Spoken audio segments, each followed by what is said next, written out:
Ito ang 2023 Ford Ranger Wildtrak 2.0 liter bi-turbo 4x4 10-speed automatic transmission. Ang bagong Wildtrak na to ay mas pinalaki, mas pinalawak at mas naging astig ang dating. Of course, tulad ng dati, hindi lang ito basta pick-up na ginagamit pang business dahil karamihan sa mga bumibili nito ay dream pick-up po nila ito, kaya naman usually ginagamit nila ito pang porma, pang personal, or pang family use. Ang Wildtrak na to ay mayroong 6 color options. At una na po dito ay ang Sedona Orange na exclusive lang po dito sa Wildtrak at sa Sport na variant. Next naman ay itong Absolute Black.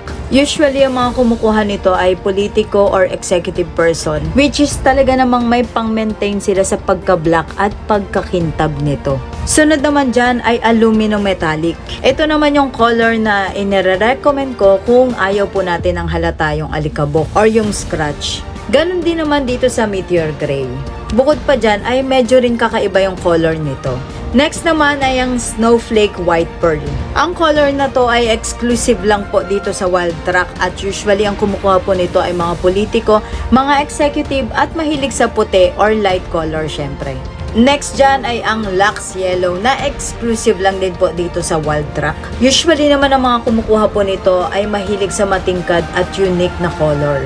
So ayan, nabanggit ko na po lahat ng color option, kaya naman kung kayo po ang bibili ng Wildtrak na ito ay anong color po ang pipiliin nyo? I-comment nyo na po yan down below sa comment section. Ang next gen Wildtrak na to ay mas naging maskulado ang dating. Kaya naman talaga mapapatingin ka kapag nakasalubong mo tong Wildtrak na to. Kahit ang mga ilaw bukod sa napakaliwanag na ay napaka-unique ng dating. Very attractive. Tapos maa-amaze ka pa habang dinadrive mo ito dahil napakarami nitong advanced driver assist technology at safety and security features. Nga po pala, kung gusto nyo po mapanood ang full review nito ay mapapanood nyo po sa YouTube channel ko. Search nyo lang po Joanne Tusing. Pagdating naman po sa engine, ang Wildtrak 4x4 ay mayroon pong 2.0 liter bi-turbo inline 4-cylinder turbo diesel. Ang displacement naman nito ay 1,996cc at may maximum power na 210 PS at 3,750 RPM. Ang maximum torque naman nito ay 500 Nm at 1,750 to 2,000 RPM. Ito ay naka-electronic rear locking differential na kaya naman convenient gamitin. Naka 10-speed automatic transmission na to, kaya naman better ang acceleration at mas accurate, mas mabilis na ang pagpapalit ng gear.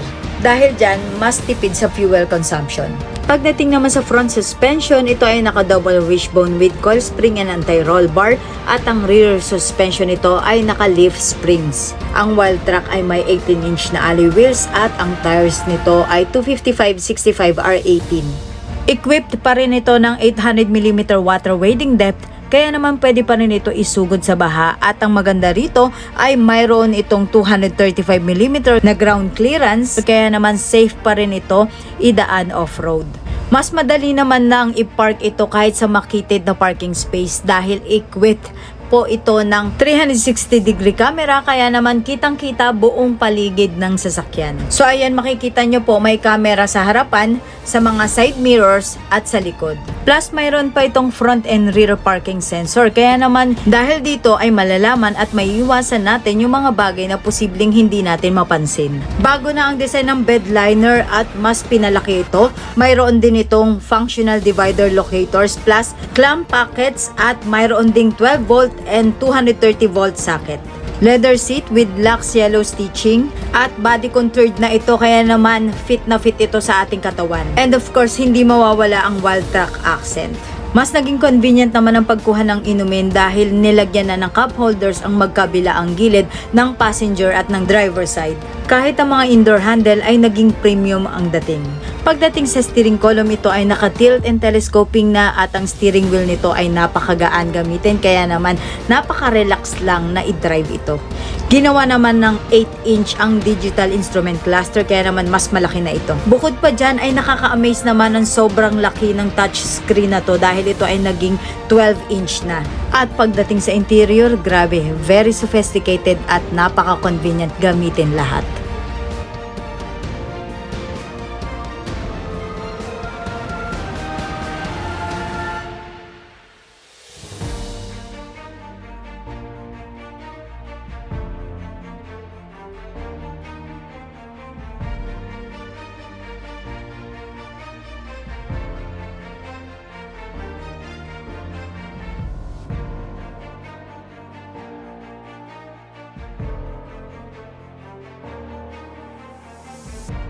At yan nga po ang ating 2023 Ford Ranger Wildtrak na 4x4. Kaya naman, ano po ang masasabi nyo sa unit na to? I-comment nyo na po yan dyan sa ating comment section. At kung sa tingin nyo na bitin kayo sa panonood, ay mayroon po akong full review nito na mapapanood nyo sa aking YouTube channel. I-search nyo lang po Joanne Tusing. Then sundan nyo ng title na 2023 Ford Ranger Wildtrak 4x4. Then sa mga gusto pong malaman kung magkano na ngayon ang SRP, ito ay nagkakahalagang 1,910,000 pesos.